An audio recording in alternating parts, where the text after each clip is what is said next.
mengikuti syahwatnya.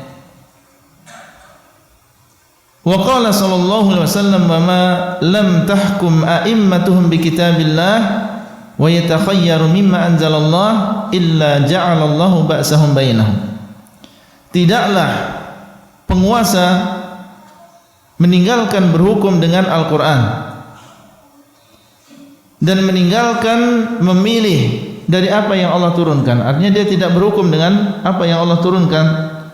Illa ja'alallahu ba'sahum bainahum, kecuali Allah akan menjadikan musibah mereka di antara mereka sendiri. Akibat dari tidak berhukum dengan hukum Allah, akhirnya musibah mereka, bencana mereka di antara mereka sendiri, peperangan di antara mereka. Hadis ini hasan, diriwayatkan oleh Ibnu Majah dan juga yang lain, menunjukkan tentang wajibnya kita berhukum dengan hukum Allah.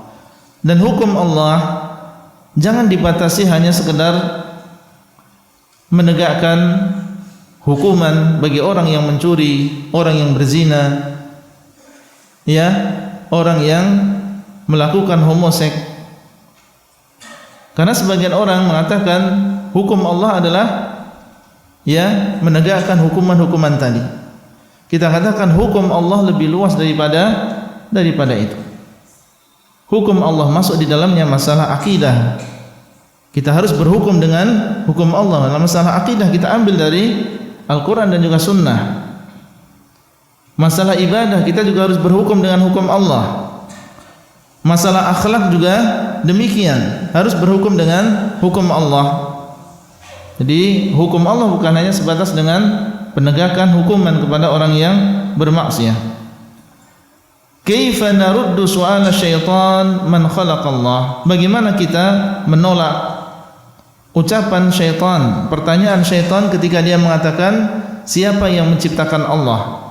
Terkadang datang was-was dari syaitan, ya, mengatakan yang menciptakan langit adalah Allah, menciptakan bumi adalah Allah, dan seterusnya. Terakhir dia mengatakan siapa yang menciptakan Allah. Ini was-was dari syaitan. Bagaimana sikap kita apabila demikian? Kata Syekh, maka apabila syaitan memberikan was-was kepada salah seorang di antara kalian dengan pertanyaan seperti ini, maka hendaklah pertama dia memohon perlindungan kepada Allah. Ya, dengan mengatakan misalnya a'udzubillahi minasyaitonirrajim. Aku berlindung kepada Allah dari godaan syaitan. Ini bukan dari Allah. Pertanyaan seperti ini yang melemparkan adalah siapa? Adalah syaitan. Maka berlindung kepada Allah segera. Dalilnya wa imma yanzaghannaka minasyaitani nazghun fasta'id billah innahu huwas sami'ul alim. Apabila syaitan ini membisiki kamu dengan bisikan yang menyesatkan, maka segeralah engkau memohon perlindungan kepada Allah.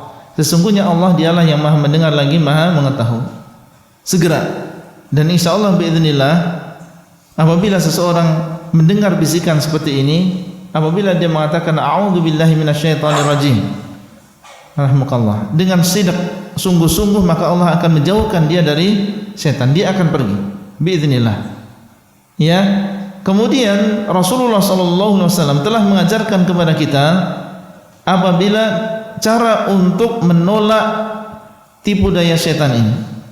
Apa yang kita katakan? Amantu billah wa rasulihi Allahu ahadun Allahu samad lam yalid wa lam yulad wa lam yakul lahu kufuwan ahad. Sedikit lagi. Ini yang kita baca. Mengatakan aku beriman kepada Allah dan Rasulnya. Allah dialah yang Maha Esa, dialah As-Samad, tempat bergantung, tidak melahirkan dan tidak dilahirkan, dan tidak ada yang serupa dengan Allah. Kemudian setelah itu thummal yadful an yasarihi thalathan. Kemudian setelah itu dia meludah ke arah kirinya thalathan, 3 kali. Dia meludah dengan ludah yang ringan. Wal yasta'id minasyaitan, hendaklah dia segera meminta perlindungan kepada Allah dari godaan syaitan. Wal yantahi, kemudian hendaklah dia selesai, udah jangan memikirkan lagi. Segera sibukkan dengan kesibukan yang lain, dengan ibadah, dengan pekerjaan rumah. fa inna dzalika yadhhabu anhu, maka yang demikian akan segera hilang dari dirinya. Jadi jangan kemudian melanjutkan lamunannya, melanjutkan bisikan-bisikan tadi. Ya sudah, yang meludah 3 kali ke kiri setelah membaca doa tadi, meminta perlindungan kepada Allah dan segera dia selesai. Sudah, jangan memikirkan yang demikian. Hadhihi khulasatul ahadits as-sahihah al-waridah fil Bukhari wa Muslim wa Ahmad wa Abi Dawud. Ini adalah ringkasan dari beberapa hadis yang sahih yang ada di dalam Sahih Bukhari dan Muslim dan Ahmad dan juga Abu Dawud.